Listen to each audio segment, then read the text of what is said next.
Ideal India TV, हर खबर बेफिक्र। Subscribe now.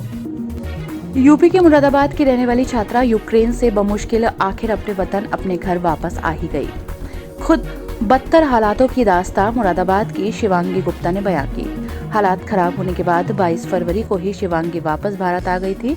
Shivangi ने खाना और पानी की परेशानी और हालात खराब को देखते हुए वापस इंडिया जाने का फैसला लिया था। शिवांगी टर्न ओपन यूनिवर्सिटी में MBBS की 3rd ईयर की छात्रा है।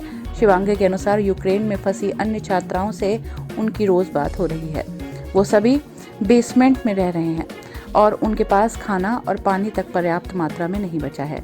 अभी हालात और ज़्यादा खराब होने की उम्मीद है और शिवांगी के साथ छात्राओं द्वारा शिवांगी को हैरान और वहां के बदतर हालातों को बताने वाले वीडियो भेजे हैं।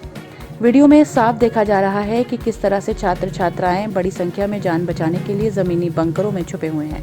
ठंड के माहौल में सभी ज़मीन पर बैठे दिखाई दे रहे हैं। शिवांगी ने सभी छात्रों को जल्द से जल्द वहां से निकलवाने का इंतजाम भारत सरकार को करने की अपील की है। शिवांगी के पिता को हालात का आभास हो गया था, इसलिए बेटी को वापस बुला लिया। वहाँ पे मेड पैप से पैनिक शुरू हो गया था काफ़ी बच्चों में, तो हमने डीन से काफ़ी फोर्स किया, लेकिन डीन हमारे मान नहीं रहा था। तो फिर हम लोगों ने अपनी प्रिकॉशनली सब तैयारी शुरू कर दी थी। तो हम लोग डॉलर वगैरह लेने गए थे, वहाँ पे नहीं मिल रहे थे हमें डॉलर।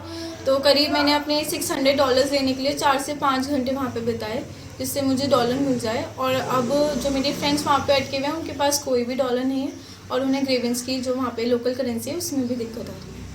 आपने क्या हालात देखे वहाँ कर, जो आजकल न्यूज़ देख रहे होंगे, बड़ी सिचुएशन पैनिक हो गई है, तो क्या जब आप 22 फेब को आए थे ऐसे हालात हो गए थे? थोड़ा जी तब तक नहीं थे ऐसे, लेकिन हाँ हम लोग वहाँ पे देख रहे थे कि पुलिस वगैरह जो है वो रेगुलर सर्कुलेट हो रही थी और चेकिंग भी कर रहे थे। एक बार जब हम अपनी क्लास के लिए जा रहे थे तो 2 पुलिस इंस्पेक्टर जो हैं वो हमारी बस में भी आए। उन्होंने हमारे कार्ड भी देखे, जो हमारे स्टूडेंट कार्ड है, वहाँ पे पोस्टविद कार्ड चलता है, वो भी देखा था वेरिफिकेशन के लिए। तो और हमने अपनी सिटी में भी काफ़ी टर्म्स वगैरह देखे थे कि जा रहे हैं सब।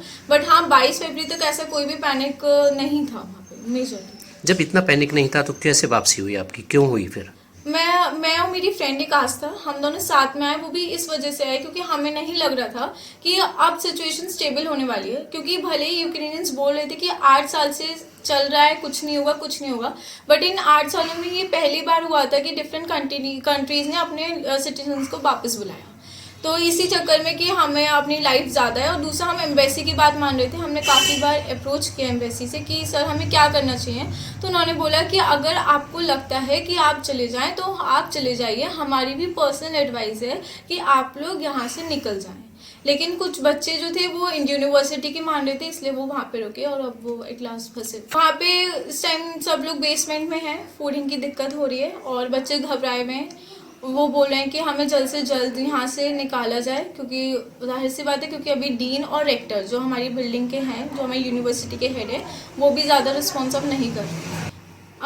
बेसमेंट में कुछ नहीं है, बट सिंपली ये है कि एक शेल्टर है, वहाँ पे कोई आपको फैसिलिटी नहीं मिलेगी और ठंड काफ़ी रहती है वहाँ पे, -11, -12, -27। और इस टाइम पे बेसमेंट में रहना is not a easy task. वहाँ पे बस वो लोग अपने ही विल पावर से, अपने ही सोर्सेज से, अपने ही स्टोरेज से वहाँ पे हैं। क्योंकि जो एम्बेसी जब कीव में जो बच्चे फंसे हुए थे एयरपोर्ट के टाइम पे, वो एम्बेसी लेके गई है और जहाँ इन्फॉर्मेशन मिली उनके हिसाब से एम्बेसी भी उन्हें फूड लेट दे पाई, क्योंकि आखिर वो भी फंसे हुए ही हैं बहुत। मुरादाबाद से आइडियल इंडिया टीवी की रिपोर्ट।